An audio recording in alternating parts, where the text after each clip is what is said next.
Hey guys, it's Dr. Shubhajyoti and welcome back to my channel. And in this video, I just wanted to do something different.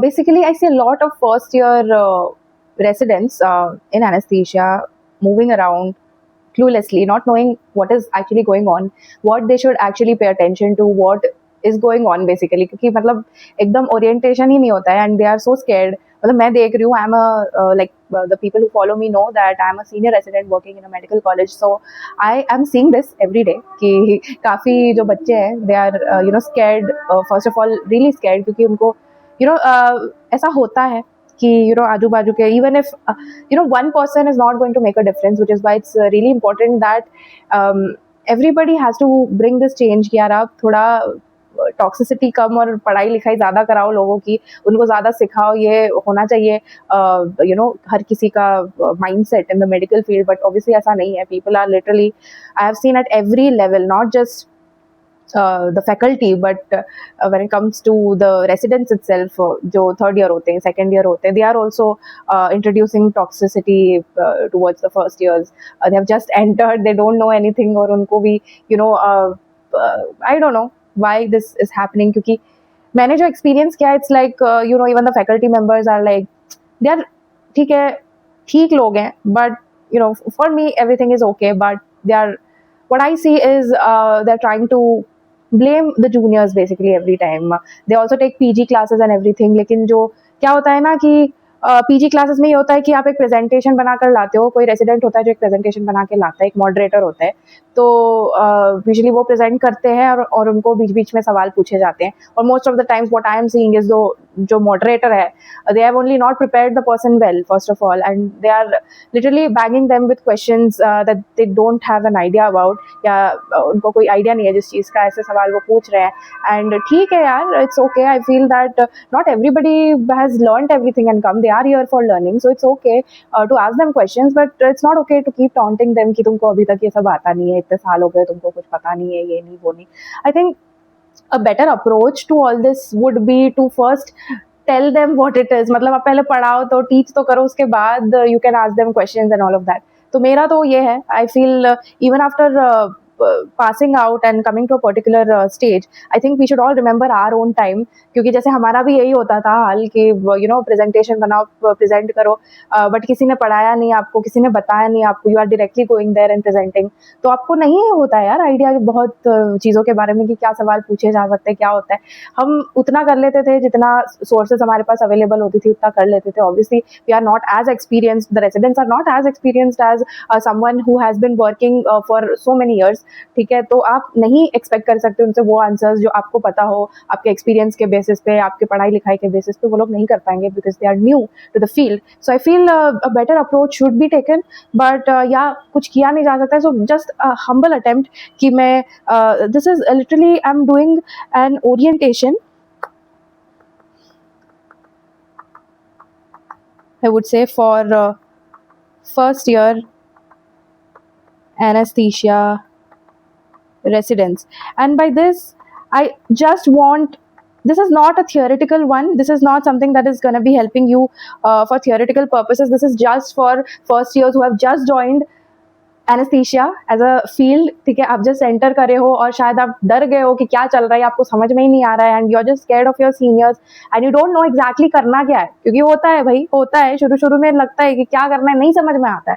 ठीक है, so I am just making it for these kind of people. ठीक है, तो it's basically I am just gonna walk you through what is actually going on inside the OT, like जो process क्या होता है, क्या चल रहा है, आपको क्या करना है इस चीज़ में, ये मैं आपको बताने वाली हूँ. ठीक है, so let's come to the first thing, like when you reach the OT. ठीक है, आप OT रीच करते हो तो आपको ये करना होता है, आपका काम ये होता है सुबह सुबह पहुंचते, क्योंकि हमेशा पेशेंट आके बैठा नहीं होता है. So the first thing you do when you go to the OT is you prep your OT. ठीक है, तो number 1 thing to do is OT preparation.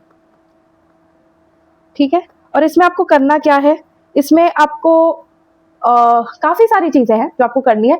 आप जहाँ काम करते हो वहाँ एक प्रोटोकॉल होगा, आपके सीनियर्स ने आपको बताया होगा कि क्या करना है, तो वही करना है आपको जो आपको बताया जा रहा है. अब इसके बारे में मैं अलग से आगे चल के बात करना चाहती हूँ, because this is also long thing. ठीक है, इसको भी अच्छे से मुझे बताना पड़ेगा. तो if good response I do get on this video, and I feel like there are people who want to watch something like this. I will definitely go ahead and make something on that as well. But for now, आप जहाँ भी हो, आपको जो आपके seniors ने बताया, जैसे जो वेंटिलेटर है वो चेक करना, क्योंकि हर जगह का अलग होता है थिंग, ठीक है।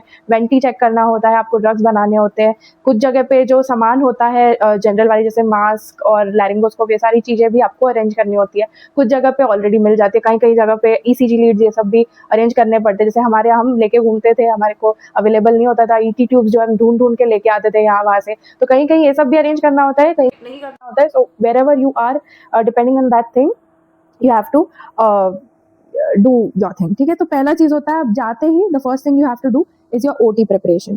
The second thing that is important is what you will be doing in your pre-op area. अब ये pre-op area में क्या करना है? If देखो 4-5 पेशेंट अगर आके बैठे हुए हैं pre-op area में, what should you be doing? You check the PACs, ठीक है। उनकी PACs पहले ही करके रखी हुई होंगी, तो you have to see whether, जैसे अगर हाइपरटेंसिव पेशेंट है, तो हाइपरटेंसिव पेशेंट ने सुबह गोली खाई है या नहीं खाई है, उसका PAC देखो, इरेगुलर है, रेगुलर है, उसकी PAC आपको पूरी पता होनी चाहिए। रीजन बीइंग, आपको OT में जब आप जाओगे तो आपको उस पेशेंट की PAC पूरी पूछी जा सकती है, ठीक है।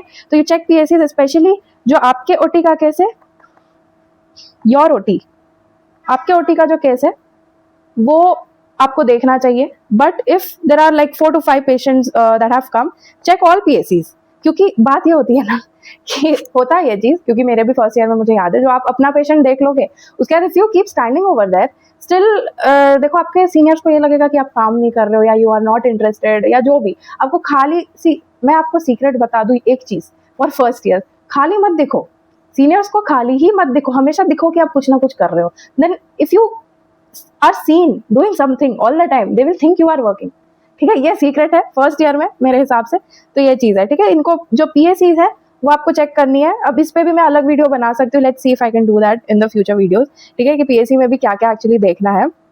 And if there is something wrong with some patient, या जैसे फॉर एग्जाम्पल एक हाइपोथायरॉइड पेशेंट है, उसका TSH बढ़ा हुआ है और हमने मेडिसिन रेफरेंस दिया हुआ है, बट उसका रेफरेंस हुआ नहीं है अब तक, तो if the reference is not yet been done, तो उसको आपको क्या करना पड़ेगा, सीनियर को इन्फॉर्म करना पड़ेगा,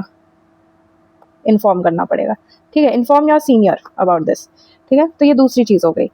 What is the next thing? The next thing you do is you will also check for the NPO status, ठीक है। रात से कुछ खाया है नहीं खाया है, कभी कभी ऐसे patient they don't know if some patients just disobey whatever is being told, तो हो सकता है सुबह कुछ खा लिया होगा, चाय बिस्किट खा ली होगी, जो भी खा लिया होगा। So all these things you have to check and you have to be sure. The most important thing is you should be sure, क्योंकि आप OT में गए, आपको PAC पूछ लिया, आपने बता दिया, but if you check the NPO status, मतलब आपको पता ही नहीं है, ठीक है, आपने देखा ही नहीं पहले, so then OT में आप अंडर कॉन्फिडेंट लगोगे and you will not be able to say, मतलब आपको सीनियर ने अगर पूछ लिया एंड यू मम्बल, तो फिर वो अच्छा अगेन नहीं दिखता है। So it's very important thing for anaesthesiologist, NPO status कोई भी सीनियर आपको आके पूछ लेगा कि हुआ है नहीं हुआ है, ठीक है। तो ये आपको पता होना चाहिए।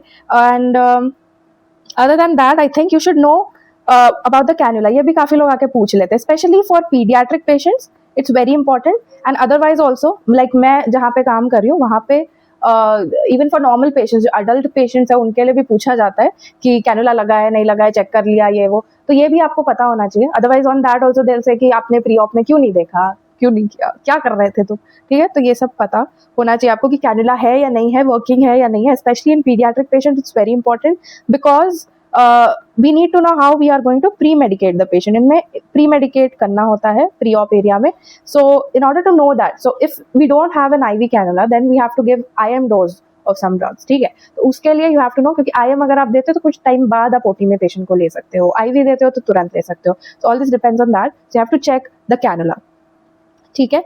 other than that, if it's a difficult airway का केस, तो you have to prepare difficult airway, ठीक है। ये अगेन हर जगह का अलग तरीके हो सकते हैं, I will again make a video on this if somebody wants that. So you have to prepare difficult airway. आपको पता होना चाहिए first of all, if you check the PAC you will understand whether the patient is a difficult airway or not, and once you figure that out, if it's a difficult airway, तो आपको difficult airway pre-op में ही nebulize करना होता है, कुछ दवाइयाँ दे देनी होती है, कुछ spray कर देना होता है, हर जगह का protocol अलग होता है। Again you have to find out what is done in your place and do accordingly. ये भी करना होता है, ये भी पूछा जा सकता है अगर आपको एक difficult एयरवे वाला पेशेंट आ जाता है एंड सीनियर आएगा ओटी में और पूछेगा तुमने एयरवे प्रिपेयर किया या नहीं, have you prepared it for difficult airway, plus आपको ओटी में भी जो डिफिकल्ट एयरवे कार्ड है वो भी रखना होगा, ठीक है। तो you have to do it according to whatever patient you have. So all these things are basics of, I think, what you have to be doing in your pre-operative room. And then the next thing you do is you wheel in the patient in the OR. ठीक है, और ये भी always ask your senior before wheeling in the patient. You will inform the case to your senior, ऐसा ऐसा patient है, without asking senior never shift patient to OR, ठीक है। तो हमेशा आप ये सारी चीज़ें इन्फॉर्म करोगे जो मैंने आपको बताई प्री ऑप एरिया में, इन्फॉर्म करोगे अपने जो भी सीनियर है उनको इन्फॉर्म करेंगे, उसके बाद लोगे अंदर OT में, ठीक है। उसके बाद जब आप पेशेंट को OT में ले लोगे तो you have to again recheck the identity of the patient, the site of the surgery, ये सारी चीज़ें आपको रीचेक करनी होंगी। कई जगहों पे ये सारी चीज़ें बोर्ड पे लिखी जाती हैं, कई जगह पे जो रेसिडेंट है वो ही बोर्ड पे सारा कुछ लिखता है, लेकिन हमारे जगह पे हम बोर्ड लिखते थे। तो जैसे पेशेंट अंदर होता था तो we use to write the board, ठीक है। बोर्ड पे सारी डिटेल्स लिखनी होती है, name, age, surgery, surgeon, anaesthetist, फिर जब स्टार्ट होता है तो स्टार्ट टाइम, फिर इंडक्शन टाइम, इंसिजन टाइम, ये सारी चीज़ें होती हैं वहाँ पे। तो कई जगह पे रेसिडेंस से ही लिखाया जाता है, कई जगह पे सिस्टर्स करती हैं ये काम। सो इफ़ आपके जगह पे रेसिडेंस करते हैं तो the first thing you have to do is when you take the patient in, you have to write the board. The next thing that is important for us is to attach the monitors. ये पहला काम होता है actually. Board जो writing है ये place to place differ करेगा। अगर आपके यहाँ बोर्ड पे नहीं लिखना होता है, like it's not the residents work, then the first thing you do is you wheel in the patient और फटाफट मॉनिटर्स लगाने लग जाओ। क्या क्या मॉनिटर लगाओगे वो तो आपको पता ही होगा। You have to put up your ECG, SpO2 and your pulse ox, right. तो ये जो है ये आप लगाने लग जाओ। रीजन बीइंग, मतलब मैं ये बोल रही हूँ कि खाली मत दिखो किसी को भी। You go in, you taken the patient inside, फटाफट ये सब लगाओ, ठीक है। IV लाइन कनेक्ट करो, जो कैनुला तो आपने चेक कर रखी है। अच्छा, अगर कैनुला नहीं होगा प्री ऑप में, you have to put the cannula for the patient, ठीक है। ये भी आप प्री ऑप में कर लो, क्योंकि इफ़ यू टेक इनसाइड, अगर आपके यहाँ नहीं भी लेते हैं प्री ऑप में तो भी आई वुड सजेस्ट कि start taking it in the pre op. Reason being you will save your time. अब अंदर जाके लगाने लगोगे, again you will get comments कि यार आप स्लो कर रहे हो, ये कर रहे हो, वो कर रहे हो। उससे अच्छा प्री ऑप में ही लगा दो and it becomes a lot easier for you, ठीक है। तो ये होता है। The next thing obviously what you have to do is your induction. तो ये तो it depends on whatever patient you have. So depending on the patient you will have general और अ स्पाइनल और a regional anesthesia, right? That is your blocks, right? So whatever your case is, whatever your patient is, depending on that, and whatever your seniors decide will be the mode of your anesthesia, right? So depending on that, it will happen. Now again, I can make another video on this, so let me know if you want it. And the next thing is, if it is under GA, then you will have to do maintenance and monitoring, right? Which is monitoring is for spinal as well as for regional. बाकी spinal और regional में यही होता है कि जब एक बार दे दिया है तो उसके बाद आपको कुछ नहीं, सिर्फ मॉनिटर करना होता है पेशेंट। बहुत ज़्यादा दिक्कत वाला काम नहीं होता है उसमें। But when it comes to GA, you have to pay attention to when the patient is coming out, when you have to give the relaxant again, all these things. इस पे भी डांट पड़ जाती है क्योंकि काफ़ी बार you are not able to recognize. Initially it happens, आप फर्स्ट ईयर हो, आपको नहीं शायद समझ में आता कि कब पेशेंट टाकी हो गया, कब BP बढ़ गया, कब आउट आ रहा है पेशेंट, आपको समझ में नहीं आता है। एंड समटाइम्स इट हैपन्स कि पेशेंट पूरा हिल गया, सर्जन बोल रहा है कि यार पेशेंट हिल रहा है, तब आपने देखा और रिलैक्सेंट दिया, तो उस टाइम पे हो जाता है कि दोबारा डांट पड़ती है कि यार सीनियर से कि यार तुम देखते नहीं हो, करते नहीं हो। So that is important for GA कि आप उनको एडिक्वेट रिलैक्सेशन दो, adequate depth of anaesthesia maintain करो। तो ये सब चीज़ें आपको प्रैक्टिस के साथ आएंगी, एक्सपीरियंस के साथ आएंगी। But I would just say try and be alert, ठीक है, कि कब पेशेंट आउट आ रहा है, डोंट लेट द पेशेंट। काफ़ी जगह पे ये होता है जब आउट आ रहा है तभी देते हैं। मैं तो ये बोलूँगी इफ़ यू आर मतलब फर्स्ट ईयर तो आधे घंटे पे 40 मिनट्स में दे दिया करो। When you know that end of surgery पे आ रहे हैं तब ऑब्वियसली नहीं देना है, बट बीच में दे दिया करो। रीज़न बीइंग आउट आए उसके पहले काफ़ी मतलब प्रैक्टिस डिफरेंट है। आप अपने जगह पे जो भी फॉलो होता है वो कर सकते हो। ये बस मेरा आइडिया है, मतलब मैं अभी ये करती हूँ कि 30-40 मिनट्स में मैंने दे दिया है. I don't want my patient to come out, क्योंकि काफ़ी टाइम ये भी होता है that you don't understand. In some patients it happens कि टाकी और ये सब होने से पहले पेशेंट कम्स आउट. ये कुछ पेशेंट्स में होता है. ऐसा नहीं है कि हर पेशेंट में समझ में आता है. मोस्ट ऑफ द पेशेंट्स में ऑब्वियसली समझ में आता है, पर कभी कभी नहीं समझ में आता है. Now all seniors are not understandable कि वो ये चीज़ समझे. They will literally blame you for everything. So it's better कि आप पहले ही दे दो. ये मेरा पॉइंट है. So plus you have to maintain the depth of anaesthesia, और ये आप बेसिकली मेंटेन करोगे with your analgesia plus whatever gases you will be giving depending on that. ठीक है, और जो आप रिलैक्सेंट दोगे उसके बेसिस पे. So you have to maintain adequate depth of anaesthesia for your general. ठीक है, और इसके बाद the last step comes is extubation for GA. तो ये इसमें भी काफ़ी सारे स्टेप्स होते हैं जो आपको again the protocol is different for every place. अलग अलग चीज़ें देख के लोग करते हैं. तो आपके यहाँ जो भी चल रहा है उसको नोटिस करो कि क्या चल रहा है, कैसे हो रहा है. इंट्यूबेशन पे भी नोटिस करो कि कैसे क्या हो रहा है ओटी के अंदर. And once you get a hang of how things are, just keep following that. And after extubation, once the patient is awake, you monitor basically if follow कर रहा है, command नहीं कर रहा है. If the patient is following commands, then completely ठीक ही होता है. मतलब it depends. See, it's like it depends on the senior, it depends on you, it depends on the people around and also on the patient कि कैसा है, क्या है. You just have to monitor the patient till the point when you feel like it's safe to shift the patient off room air, like on room air, off oxygen. अगर saturation maintain कर रहा है patient, enough commands follow कर रहा है, मतलब follow कर रहा है commands, मतलब usually we ask for head lifting, we ask them to show their tongue. ठीक है, मुंह खोलने के लिए, टंग दिखाने के लिए बोलते हैं, हाथ उठाने के लिए बोलते हैं. ये सारी चीज़ें अगर छोटी छोटी चीज़ें कमांड फॉलो कर रहा है and you clinically feel that the patient is fine, then you shift the patient to the post-op. Now for other patients like for spinal and for regional, it is much simpler. Like since you've seen the patient intra-op throughout, the patient most likely will be in the same condition that he has been intra-op. ठीक है, तो safer होता है और it's easier to assess कि ठीक है या नहीं ठीक है. and usually सब ठीक ही होता है unless इंट्रॉप कोई complication हो गया हो.